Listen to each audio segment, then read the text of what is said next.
Brad and Nelson do battle here this morning with Esper Dragons. Round number one about to be underway here from Atlanta on the SCG Tour.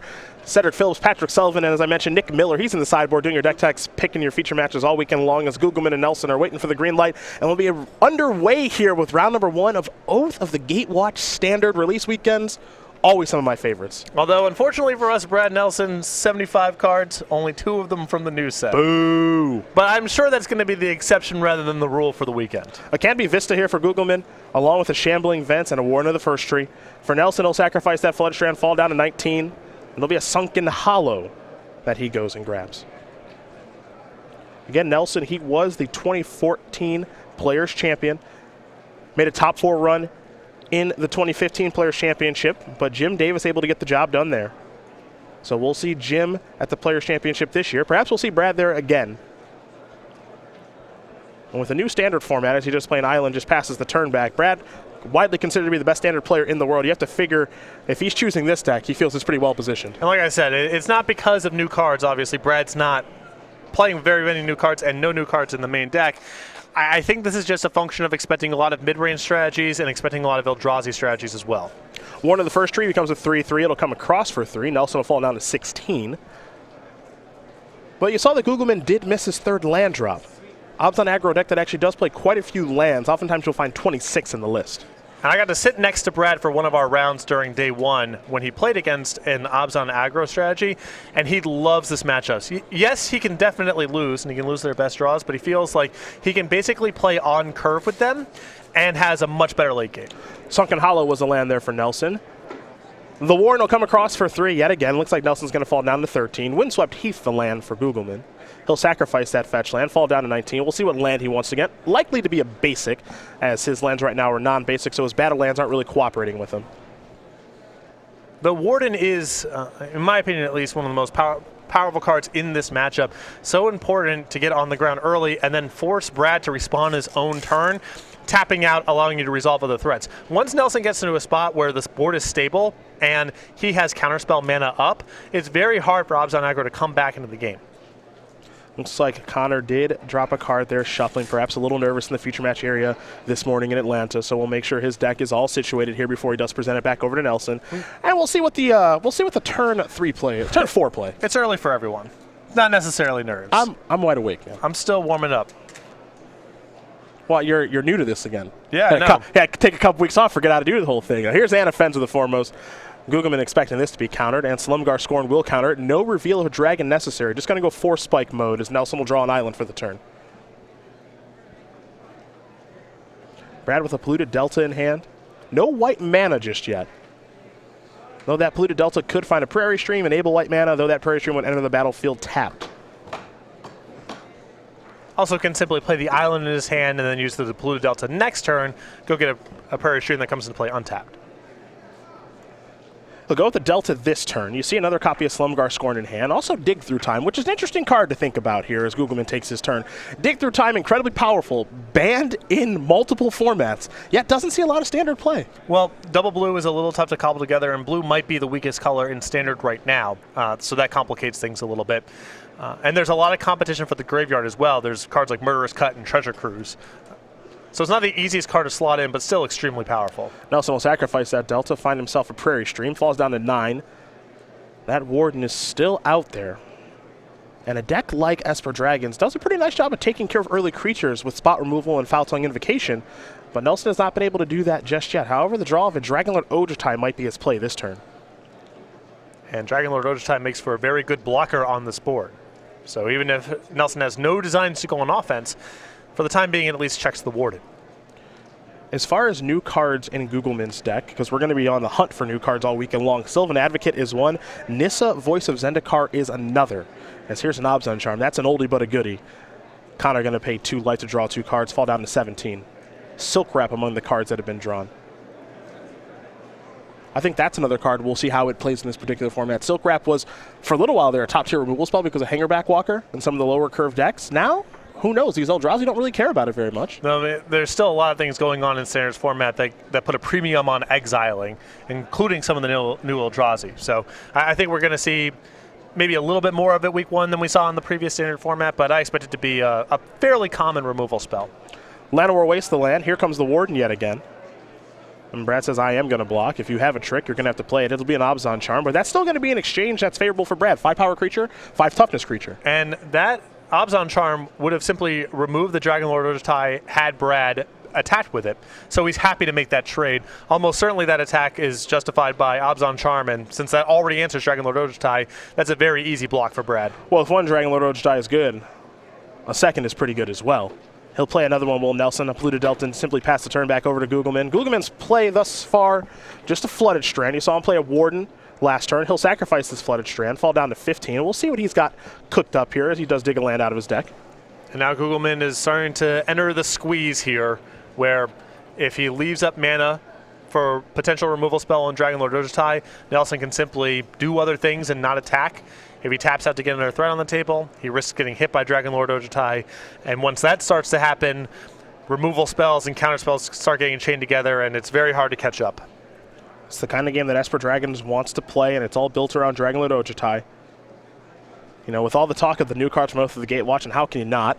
New sets are always exciting. Sometimes you forget about the old cards that are still quite powerful, and Dragon Lord Ojutai is certainly among them. One of the most powerful cards in this format. There is a morph.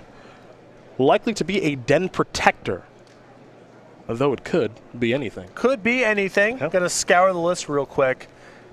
It is Den Protector. Yeah, we can confirm it's Den Protector. Nelson's going to sacrifice Polluted Delta on his upkeep. He'll get himself a Prairie Stream that'll enter the battlefield untapped thanks to those 2 basic lands. So battle lands will be entering untapped moving forward. Now do remember Nelson does have a copy of Dig Through Time in hand. He'll take a draw for the turn. Picked up another copy of Flooded Strand. And is it time for Dragon Lord Ojutai to head into the red zone? I suppose that's the question. Well, Dragon Lord Ojutai is still a very effective blocker on this board. If you assume the morph there is Den Protector, that's also something that's not eligible to attack into the Dragon Lord Ojutai. So Brad has a pretty powerful incentive to hang back here on defense. If he feels his hand is very good and he can answer the board as it stands, then I think it's worth attacking. But if it's a borderline call, I think Brad is well served just hanging back on defense, especially with Dig Through Time in hand. Well, he is going to hang back on defense for now. Den Protector is going to unmegamorph, so we get a +1/+1 counter, and we will see what it's going to return. It's going to go with Abzan Charm. That'll do a nice job of attempting to check the Dragon Lord Ojutai from ever attacking and potentially ever blocking well. Yeah, I mean, this could be a play here where Connor just attacks and runs the same Abzan Charm play that we saw previously. The risk here is Brad's got a bunch of mana up, so any removal spell, any counter spell makes that sequence really bad. Shambling Vent, the land for the turn, very powerful creature land. Some new creature lands, of course, from Oath of the Gatewatch as well, filling out that cycle. So perhaps we'll see some of those this weekend. Needle Spires among the bunch. Gougelmann, a lot to think about this turn. He's still got plenty of cards in hand. Of course, he did miss a couple of land drops to start the game. And he just returned an Abzan Charm, which could turn into even more cards. So we're shaping up for a little bit of a longer game here. The question, of course, is who does a longer game favor? Oh, definitely Brad. I mean, Gougelmann doesn't necessarily beat if the game goes long. He has Abzan Charms and Den Protectors, but Brad plays this type of game a lot better. Dragon Lord Ojutai is ready to jump in front of that Warden. And this kind of block here forces action from Connor. Yes. And I think that's exactly what Brad wants to have happen. He'll start Will Gougelmann by activating the Warden, and now here's an Abzan Charm. And a lot can go wrong here. Even if this goes right for Gougelmann, it's not like he's that far ahead. This is his whole turn, and Brad has the opportunity to dig through time and so forth. And a lot can go wrong here. Now for Gougelmann, he made the Warden into a 3/3, so it's level 1 right now, and then Abzan Charm is going to split the +1/+1 counters. One will go on the Warden, one will go on the Den Protector. The Warden will turn into a 4/4, assuming this Abzan Charm resolves, and then it can trade with the Dragon Lord Ojutai.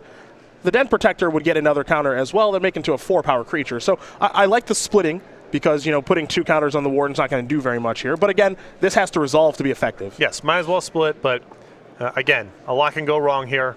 And something just went wrong. Slumgar Scoring will take care of that Abzan Charm. Den Protector looks like it's going to get through some damage here. Warden will fall down. And now Nelson's going to sacrifice that fetch land. This is going to bring him down to 4. Now 4 is pretty low against a deck that does have access to Siege Rhino. But the difference between 4 and 3 is significant. So Brad here does not necessarily have to counter every Siege Rhino for the remainder of the game.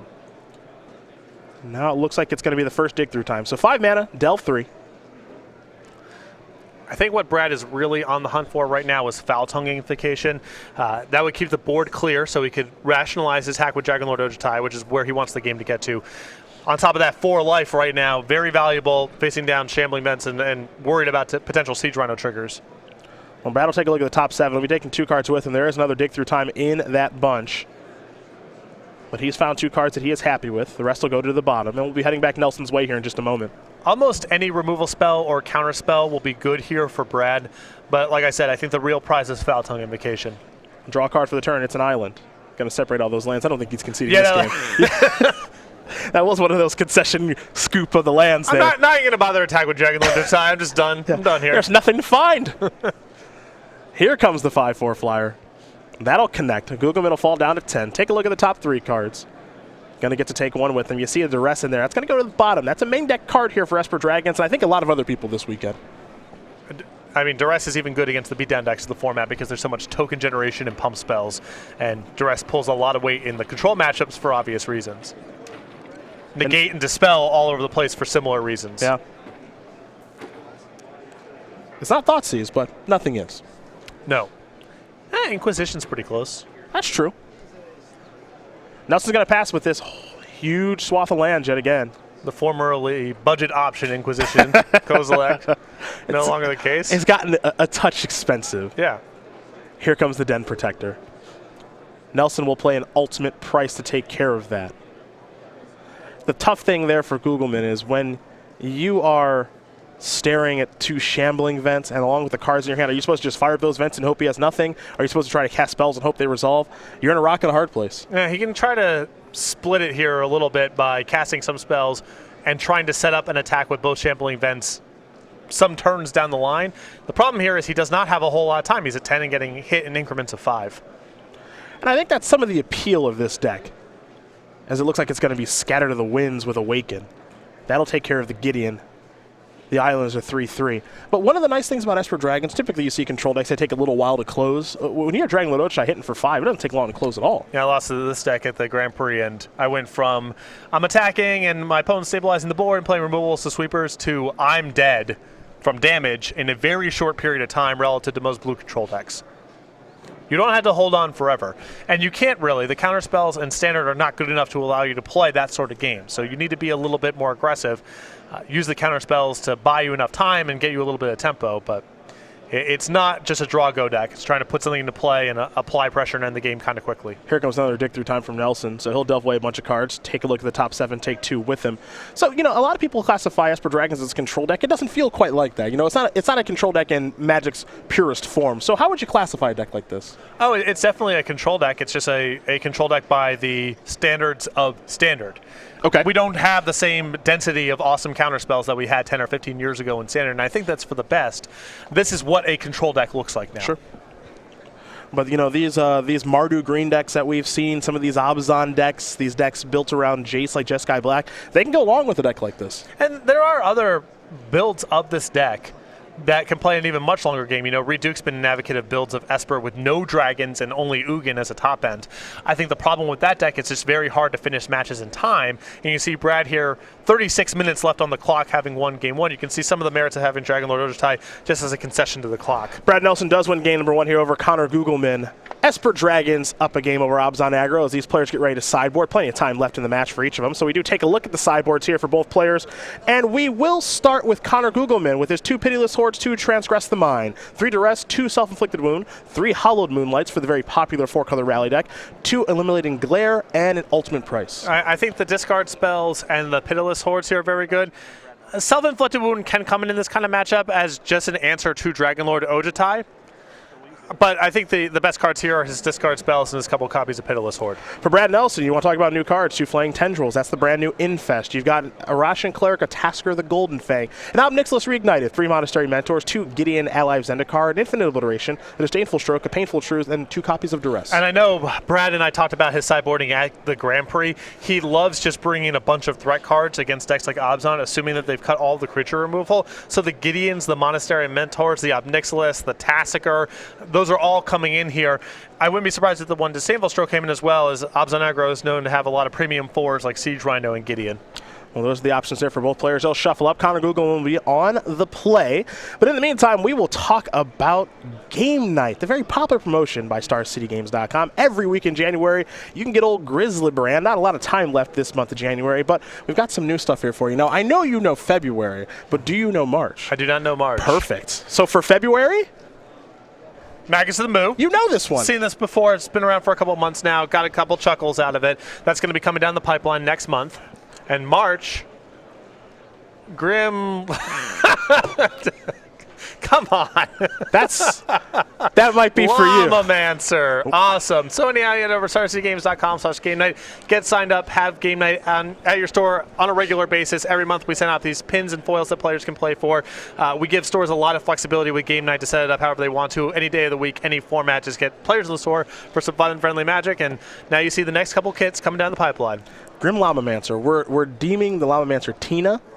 Okay. For Napoleon Dynamite, if you're familiar with the movie. I am. That's that's the most obvious. Well, look, you've been gone. I know. If you have better ideas, I'm all ears. Yeah, it's no Otto von Bismarck, but very true. I guess it'll play. For Brad Nelson, of course, he was our 2014 Players Championship winner. The resume is vast for Brad. You know, he did play golf throughout his high school. Was once a scratch golfer, which is a very impressive accomplishment if you know anything about golf. And he's an avid StarCraft 2 fan. But you see 2 invitational top 8s with a win in 2013, 8 Open top 8s with a W, 2 Pro Tour top 8s, 12 Grand Prix top 8s as well. 9th place at Grand Prix Oakland with an iteration of Esper Dragon just a couple weeks ago. One of Magic's very best. Yes, particularly in Standard. A master of constructed formats, but especially Standard. His resume there, without parallel, without peer. Now, one thing you think about with a deck like Esper Dragons, again, and then this always happens with a new set, right? You look at a new set and you say, okay, how can the cards from Oath of the Gatewatch go into an existing deck? What kind of new decks do they bring to the table? So a card like Nissa, Voice of Zendikar, people are trying to slot that into various decks. You take a look at Oath of Nissa or Oath of Gideon, what can those cards do? But, you know, one of the things that wasn't really talked about is what kind of cards go into Esper Dragons? Does this deck even really get any help? And outside of the Flaying Tendrils, you don't see any new cards. But Flaying Tendrils is a big one. Because the worst matchup for this deck is Atarka Red and similar decks. And Languish is good in those matchups, but the difference between turn 4 and turn 3, especially when you're on the draw, is huge. On top of that, Exiling is at a premium in some matchups as well. So even though this deck doesn't get a lot of new additions, new cards it would want to add, I think Flaying Tendrils is a huge boost for some of its worst matchups. You know, that one, when it was kind of spoiled and released, it's like, oh, okay, this card's going to play a big role in things. This is something that was really needed against Atarka Red from various decks, so that's going to be a huge thing. But then, you know, we see some new cards, some new Eldrazi, stuff like that, and those were the center of attention. But you can't forget that there is that infest effect in the format now. Well, the concern that I have with Flaying Tendrils and why I think it's going to be a hard card to put in all over the place is double black on turn 3 is not something that a lot of these 4-color mana bases facilitate very easily. The battle lands and fetch lands are very good at allowing you to assemble 3 or 4 colors of different mana early on in the game. They are not that helpful at producing double colored mana. And a deck like Abzan Aggro, even in my opinion, is kind of a 2.5 color deck. Black has really been pulled back from it to focus on being able to get green and white mana early on in the game. So how many decks can realistically play a double black spell you're trying to cast on the 3rd turn? Esper Dragons is one of them. I think there are builds of Mardu you could produce that could also cast this card either out of the main deck or out of the sideboard. But the current mana bases are not that easy on this kind of card. Now, you mentioned Abzan Aggro, a deck that doesn't have access to a ton of black mana. You see it's basically capital G, capital W, lowercase b for black. You look at the black cards of the deck, Siege Rhino. You've got Murderous Cut. You've got Abzan Charm. You're not really going to find double black cards. And the new addition here that Connor's playing, Nissa, that's a double green card. Yes. So you're not going to find a ton of black mana in a deck like this. Some sideboarded discard like Duresses, Pitiless Horde has a single black in there, Transgress the Mind as well. But it is definitely green-white centric. The Battlelands and Fetchlands together are much better at casting Crackling Doom on the 3rd turn than they are at casting Flaying Tendrils, even though Flaying Tendrils is obviously ostensibly a much easier card to cast for the average deck. That's what makes Standard such a weird format. You really have to put some time in on building those mana bases to make sure that you can play your spells. And then you'll find, a deck like Abzan, where we saw a card, the Tri-Land, Sandsep Citadel, just doesn't even see play in the deck anymore, which is just crazy to think about. But for what you're trying to do with fetch lands and battle lands, it just makes sense not to play it. The non-basic lands here, I think Nelson going down to 4 cards now. The non-basic lands that aren't fetch lands are just an enormous cost alongside battle lands. In fact, it surprises me how many copies of Shambling Vent, and Shambling Vent's an extremely powerful Magic card. Even that card, I question, are you really supposed to have 4 copies in your list because of the awkwardness it can brew sometimes with your Candy Vistas and Smoldering Marshes? Well, taking a look at Connor's deck, listen, unfortunately for you at home, you can't see this, but it was a 4 to start. He scratched out that 4, brought it down to 3, and he's made room for a Hissing Quagmire this weekend. Okay. That's the black-green creature land. Nelson on a mulligan to 4 right now. Looks like he's going to keep with the Scry. For Gougelmann, he's going to sacrifice a Wooded Foothills. There you do see Hissing Quagmire. I'm a fan of this one. Yeah, I think the lands that got produced in Oath of the Gatewatch, I think the black-green one and the red-blue one are more powerful than the ones that got printed in Battle for Zendikar. And it's not like those cards didn't show up. No. Plenty of decks play with Shambling Vent. And Lumbering Falls, I think if blue-green was a more popular color combination, you would see a lot more copies of that card as well. Nelson started things off with a Sunken Hollow. For Gougelmann, a basic forest and a Warden of the First Tree. Sacrifice the Flooded Strand now. Fall down to 18. We'll see what land he wants to go grab. I'm predicting a Plains, and it will be a Plains, which means that the Warden could be turning into a 3/3 right now. And in my opinion, the blue-red creature land is about as good as the World Wake lands. It's the one of the new cycle, I think, that is by far the highest in power level. Yeah, Wandering Fumarole is no joke, that's for sure. Now, we do see a new card here from Gougelmann. Again, he has some new additions here. Sylvan Advocate was the play.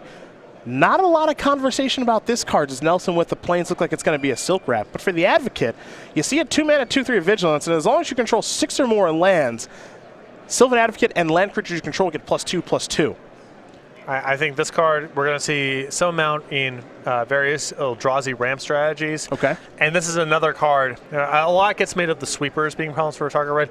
Creatures with these kind of numbers, 2/3 Vigilance, 2/3 Death Touch, that people can play in the main deck, also really problematic for a bunch of 1/1s and pump spells. For a deck like Outside Aggro, we have seen different 2-drops. I think Air of the Wilds, that has made it in the deck sometimes. The Advocate is in the deck now. Looks like Gougelmann giving that a try. He does have another one along with the Shambling Vents, and there's an attack from the Warden. Nelson with a 3rd land, so he's still able to operate okay. Again, remember, he's on a mulligan to 4. And Gougelmann thinking about playing a Smoldering Marsh, going to go with the Windswept Heath instead. He'll come across here. It is worth noting that Sylvan Advocate does have Vigilance. It was kind of just tacked on there. Bit of a Namba with Anafenza, though, right? I think so. I think Anafenza, the creature has to be tapped for you to pump it. Yeah, we'll actually take a look. I think you might be right. It might just be attacking creature, but it might have to be tapped. We can bring Anafenza up. I would like a double check on this one. Another target tapped creature. Yeah, you're right. That is a bit of a non-bow. Huh. Whatever. It's week 1. Yeah. Here's a Foul Song Invocation. We're all learning together, aren't we? There goes the Advocate. Nelson will draw a card now. I saw people Bloodbraid Elf into X spells early on in that standard format. You just learn over time. Guilty. Guilty. At that Block Pro Tour, I Cascading Lighted into a Counter Squall. Nice. That's when I was 0-3. Worked my way down to 0-4 there. So, just kind of learning as we go. I think the Advocate is a huge deal for Eldrazi strategies, though. Same. I think it'll have a nice fit there. Yeah, it might make it so that you don't have to play a card like Jotty Offshoot anymore. And not that I think the Offshoot is bad, but I think there have to be better options. I'm not a fan of the Offshoot. Advocate's like a functional card in non-Atarka red matchups. Yeah. Right. The Offshoot is not. And also with Explosive Vegetations, you're just there. That's also true, yeah. You're just up to 6 lands. Nelson did miss his land drop. You see the Gougelmann does have 5 lands on the battlefield. Shambling Vent among them. Also needs an early creature to bolster onto. Oh, hello, Matt the Waste. Don't mind if a Dusky. Looks like Shambling Vent's going to be animated. And now here come the creatures. Does not appear Nelson has any sort of response. And now there's a Warden and pass the turn back. Now, worth noting right now in Connor's hand, does have 2 copies of Self-Inflicted Wound. They're kind of just sitting in his hand, hanging out, waiting for Dragonlord Ocha to show up. Yep. Or potential other sideboarded creatures as well. And I think Brad has brought in cards like Monastery Mentor, so Self-Inflicted Wound could be very good here. Gougelmann will sacrifice a fetch land, fall down to 16. 2 Wardens out there on the battlefield. Gonna go with the basic Plains, it appears. And one of the things about the Sylvan Advocate right now, you see 6 lands on the battlefield. Abzan Aggro, it is deemed an aggressive deck, but it does play longer games where it does get to 6 and 7 mana. Sure, you got Shambling Man, you got Den Protector. You can hang around for a long time. You have Wingmate Rock, so you're already planning to at least get to 5 mana. Yeah. And 6 is only one more than 5. That's math. And you said you were slow out of the gate this morning. You kidding me? Got to pump up the Warden here, real Gougelmann. Got the engine rev just thinking about Sylvan Advocate and Anafenza together. Can't get anything by him. Nelson will draw a card. Turn 2 Advocate, turn 3 Anafenza, turn 4 nuts. All right, well, whatever. It's Take 6. 6, yeah. 6 is still okay. Take 6, not 7, just 6. Here's Jace, its first appearance this weekend. Gougelmann will draw 18 and 9 the life totals here in favor of Connor. There's a Canopy Vista. Here comes something. Looks like Transgress the Mind. You might see a concession here from Brad to conceal information if he thinks he can no longer win. He'll show the grip. Dragonlord Ojutai down. Another Dragonlord Ojutai and a Disdainful Stroke in hand for Nelson. Wardens are coming. Threatening to pump. Clear for takeoff. Gougelmann knows that. So the other one will be level 1 now as well. This will be an attack for 6. Connor will just pass the turn back. Nelson will draw. Looks like he may have picked up a copy of Bloodstained Mire for the turn. And Bloodstained Mire is not with the Doctor Order here because if Brad falls to 2, then the 2 Wardens plus the Shambling Vent powers past the 2 blockers Nelson has available. A nice thing there for Connor, as he also doesn't have to show Self-Inflicted Wound that game. So, Connor Gougelmann's going to win game number 2 here over Brad Nelson. Abzan Aggro Esper Dragons getting ready for game number 3. 4 cards is hard to overcome. Top mulligan to overcome. You are not wrong about that. So these players will shuffle up, get ready here for game number 3. Interesting matchup so far, however. I do think that things do favor Brad. As you mentioned, mulligans are difficult to overcome. I'm curious to see how the setup will go after sideboard. You mentioned all the creatures that he could bring in, and I'm curious if he will actually do that or not. Yeah, I'm curious too. From the conversation that I had with him in Oakland, it sounded like he'd like bring in all the threat cards, assuming that there's no way that Abzan Aggro either leads into removal, or if they have enough removal, they don't have enough pressure to beat you before your card advantage comes online. I don't know if that's biased anymore by play or draw, but I would imagine with Nelson on the play, he'd be more inclined to bring in cards like Gideon if he didn't have them before. When you see the options available for both players yet again. Again, they will shuffle on sideboard. Plenty of time to finish game 3, it appears. So game 3 will be underway. Brad Nelson will be on the play here in just a moment. Let's talk about what these players are playing for this weekend, because it is quite a bit in Atlanta. First place, $5,000, 30 SCG points, an invite to our first invitational of the year in Columbus. That'll be taking place in April. Second place, $2,000, 25 SCG points, an invite as well. Top 4, top 8, all the way down to top 64. That's where the money will be for our 567 players in Atlanta. A lot on the line, as we have seen over the past couple of weekends when we were both in Cincinnati and Charlotte. These SCG points, they do matter to quite a few people, and we've also seen some teams forming here on the SCG Tour. Yeah, and with the new structure on the SCG Tour, you know, we've really turned off the faucet on the Open Series points. No longer can grinding at your local store get you to the Players' Championship. So those 30 points, they're a lot of points in an absolute sense, and especially now in a relative sense, because you can't really pick it up on the local level. You've got to be grinding these Open Series events, these classics, and the regional championships. Yeah, you will find regionals in just a couple weeks from now. That's going to be a very important event for many that are looking to qualify for the Players' Championship, that's for sure. And then, of course, you'll find that you can also get SCG points here at Opens for our main events, and then Classics on Sunday. That's it. So if you're looking to qualify for that Players' Championship, you know the path to do so. Very straightforward. And similar to last year, the classics that are available on Sunday, they are whatever the format. The formats were not for the main event. Correct. So we have standard here. Tomorrow will be modern and legacy for the classics. I'm going to keep my eye on that modern one. I want to see what the Eldrazi are going to do, because everyone's trying to figure out the best way to build a deck. Are you black-blue? Are you black-white? Are you mono-black? You know, or maybe are you black-green and people haven't thought about that combination yet? Heartless Summoning, maybe yes, maybe no. Delay, maybe yes, maybe no. And if you're in the market to just dump a bunch of really good mid-range creatures onto the table, you got to really like the bans to Splinter Twin and Amulet, the Summer Bloom and Splinter Twin, because those were 2 of the most prohibitive decks to playing with just good 4 and 5 mana creatures. Yeah. I'm going to be very curious. Again, you know, we'll see if, you know, someone like Jeff Hoagland, if he doesn't make day 2 this weekend, though he is coming in with 2 buys in a 9-round tournament, and he's been known to brew, and that black-white control deck that he had at the Season 4 Invitational, very good. Perhaps that got some updates. But if he doesn't make day 2, what's he bringing to the modern table? Is it still Kiki Court time?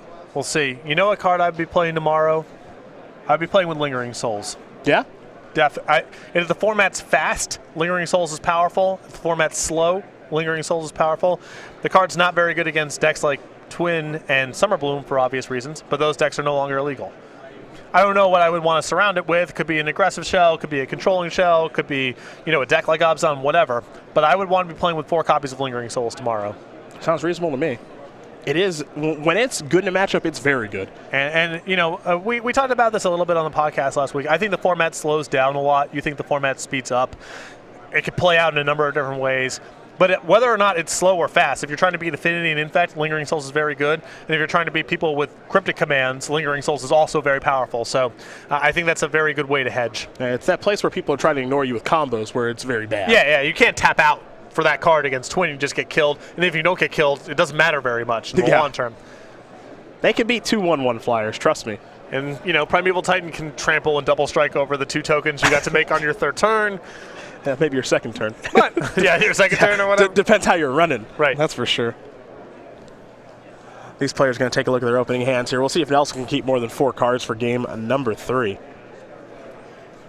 Keep in mind, we'll be talking about Oath of the Gatewatch all weekend long across all the formats. So if you have any questions, at SCG Live, hashtag SCGATL all weekend long. Round number 5 at the beginning is when we'll take as many questions as we can, but we've got access to our Twitters here, so feel free to use that hashtag and get in touch with us here in the booth, as there are a lot of cards to discuss from this set. Both players starting off with a Flooded Strand here. Nelson going to sacrifice his. He'll fall down to 19. We'll see what land Brad wants to get. Looks like he's thinking Basic Plains as he has gone by. Excuse me, he went by quite a few islands, but he's actually going to go with a Battle Land here in Sunken Hollow. And both these decks are interesting to me on a mana level because they are both kind of 2.5 color decks. Abzan Aggro just touching a little bit of black. I mean, there's a lot of black cards, but it's trying to play green and white early on and then eventually hit black for some black spells. As for Dragons, a blue-black deck with just a little bit of white in it. Nelson looks like he's thinking Duress with how he's tapped his mana. So Duress it will be. A Silk Wrap, a Flooded Strand, a Smoldering Marsh, a Pitiless Horde, a Windswept Heath, a Forest, and an Anafenza the Foremost. Silk Wrap the only choice, so that'll bite the dust. Nelson will record the rest of the information. And it is good to know about Pitiless Horde. Yes, that's a good one to know about. And Duress might look a little odd in this matchup because Gougelmann does not have a whole lot of spells. I think this is basically a concession to Gideon. Gideon's very good against Esper Dragons if it is able to sneak into play. Brad doesn't have a whole lot of ways to get it off the table easily. And there are enough spells that even if Gideon doesn't happen to be in Gougelmann's hand, you're probably going to hit something. An island for Nelson and a passing of the turn. Connor will sacrifice that fetch line, get a Basic Plains. He'll fall down to 19. We're even up here as Gougelmann will head to his 2nd turn. Gougelmann showing a lot of respect for the possibility of creatures if Silk Wrap is still in his deck. I don't think he would leave that card in if it was only Jace he was concerned about. He must assume that Nelson has Monastery Mentors or other creatures that he can tag with Silk Wrap. Connor will draw a card. See where he wants to go in his 2nd turn. He has plenty of lands in hand. I think he might just be trying to figure out which one he wants to play here.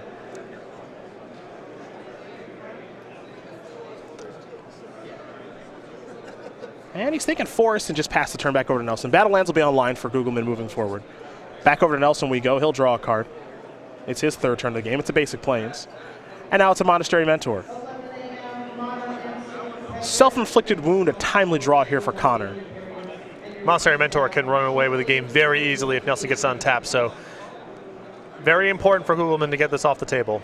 I'm sure he'd love to do something like play Anafenza this turn, but I'm with you. If I'm in Connor's spot, I'm casting Self-Inflicted Wound. I want that Monastery Mentor off the battlefield because I might not ever get a chance at it again. Yeah, you play Anafenza, Nelson untaps and plays a removal spell on your Anafenza, and that's the end of the game. So I know playing this off curve is not that good for Gougelmann, but he has to do it. Self-Inflicted Wound does take care of that Monastery Mentor. Nelson with just the Polluted Delta passing the turn back. Fell down to 17 from the Self-Inflicted Wound. As now Gougelmann will draw. Looks like he picked up a copy of Sylvan Advocate for the turn. There is a Windswept Heath. Down to 18 he goes. Again, Battle Lands are online here, so we could see something like a Canopy Vista. Also a Prairie Stream could be an option. Gougelmann very quickly searching through his deck. He knows exactly what he wants. He's going to go with that Canopy Vista.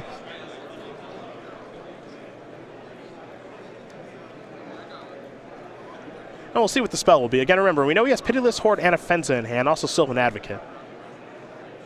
Now here's a Transgress the Mind, looking to clear the path here. You can see Dragonlord Salumgar, Dragonlord Ojutai, Ultimate Price, and Ruinous Path. Yep, you can see Nelson post-board, a lot of creatures, a lot of threats, really daring Gougelmann to leave in a lot of removal spells of his own, and leaving in a ton of removal spells plus siding and discard spells. How do you have enough threats left in your deck? So you can see why Nelson likes taking this approach to the matchup. Looks like Dragonlord Ojutai is going to bite the dust. Keep in mind, Nelson with 4 lands on the battlefield, he's going to have to draw some to be able to cast these spells. There's Sylvan Advocate, pretty juicy target for an Ultimate Price if Brad wants to fire off here. But you have to remember, Brad knows about the Pitiless Horde in hand. Yep. So perhaps he wants to hang tight with the Ultimate Price. And it looks like he will.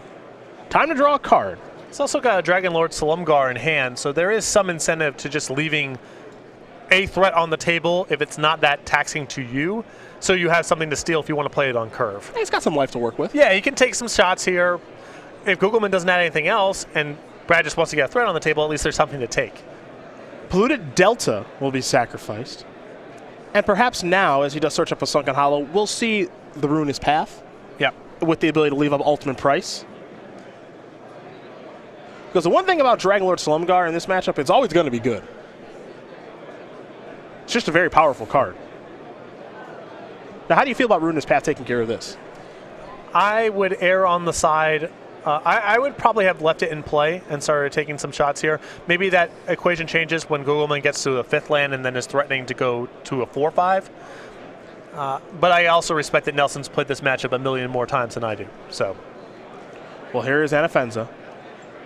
5th land for Gougelmann was a Flooded Strand. Now we head back Nelson's way. Was he able to draw land number 6? The answer appears to be no. So we'll just pass the turn back. Connor will sacrifice that fetch land, fall down to 17. We'll find out what land he wants to get here in just a moment. Yeah, my path in this spot would have been take some shots, use your removal spells on some better stuff, probably play Dragonlord Salumgar on curve if there's anything in play to take. And Sylvan Advocate's as good as anything else, especially because once you take it, you have 6 lands in play. Now it's a 4/5. Brad going a different route. Yep. See how it works out. I believe his draw for the turn, Nelson, was a copy of Salumgar Scorn. So we head back Gougelmann's way. There's a Llanowar Waste. Taking a look at the graveyard here. Could be signifying that he has drawn a Den Protector for the turn.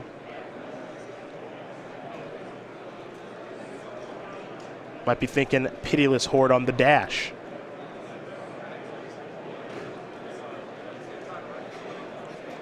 Connor going to reorganize some lands, make sure he can figure out the best way to take his turn.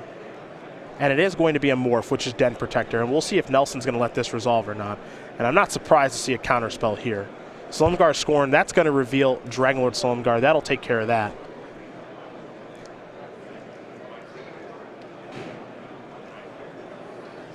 Nelson sitting up in his chair, waiting for that Pitiless Horde. Perhaps Gougelmann will just hard cast it.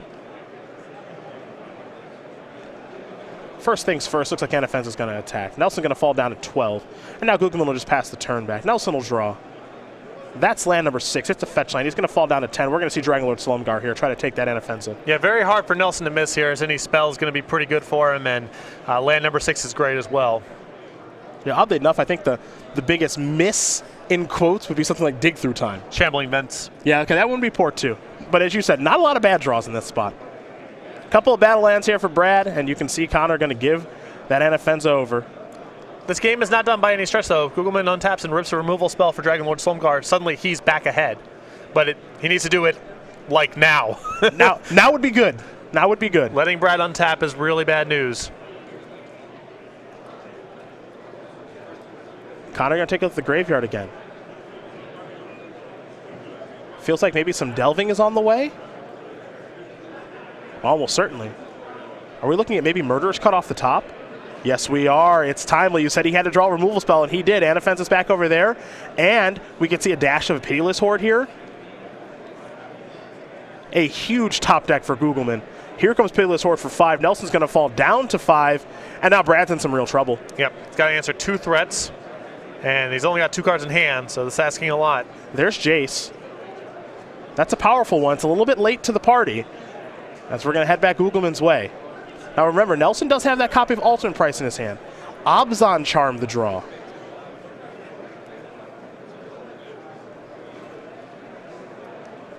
And those are the two cards in Gougelmann's hand. So he'll start by dashing Pitiless Horde, perhaps? Well, you know the last card is Ultimate Price. Well, we do, but Connor doesn't. Yeah.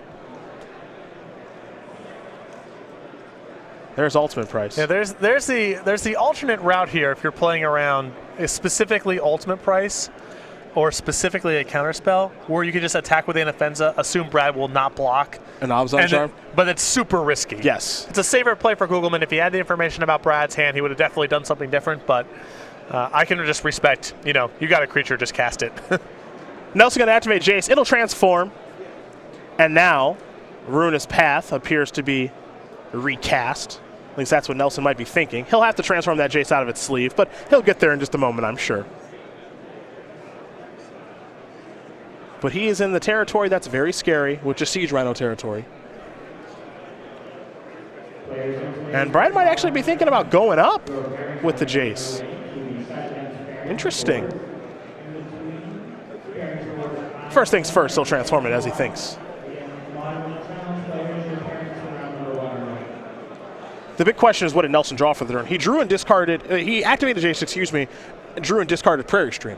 But we don't know what that card in his hand is right now. It's a mystery. Well, if he's contemplating going up, it means he drew an answer because Gougelmann's going to untap and attack. So there's no bluffing to be done here. Connor will draw a Plains to go along with that Obzon Charm. There is the Plains. I'm not a fan of having played the Plains first because I would definitely want to be able to play a Shambling Vent or another creature land should Gougelmann draw it. Well, here's the Obzon Charm. Anafenza, Den Protector, two huge draws. Two very, very good cards. Now he's got to figure out which one he wants to cast. I'm inclined to want to cast Anafenza here. I don't want to play Den Protector where he can get killed. Exactly. Even if Brad draws very well from here, he needs to draw extremely well to keep up with Den Protector. This is mighty risky here if you're Connor Gougelmann. Nelson will draw, and Nelson's hand right now is a Foul Tongue Invocation. Jace is going to go up. Foul Tongue's going to be cast right now. Nelson not going to gain any life, unfortunately, for him. But that's a Den Protector that's not going to be able to get something back. And you can see the problem with that sequencing. Now Brad's got a Jace at 3 loyalty with a removal spell in the graveyard. If Anafenza died, at least he would have an opportunity to play Den Protector and get something on the way back. Nelson picks up another island for the turn. Now he's got to look towards the graveyard for Jace. Can Jace do any help? Because Shambling Vent was the land and Anafenza was the play. He needs 2 answers. He does not have to, and he will extend the hand. Connor Gougelmann going to win this match here over Brad Nelson, 2-1. Obzon Aggro will take care of Esper Dragons, and for Connor, a great start in his day. A little bit of an upset victory here over Brad Nelson.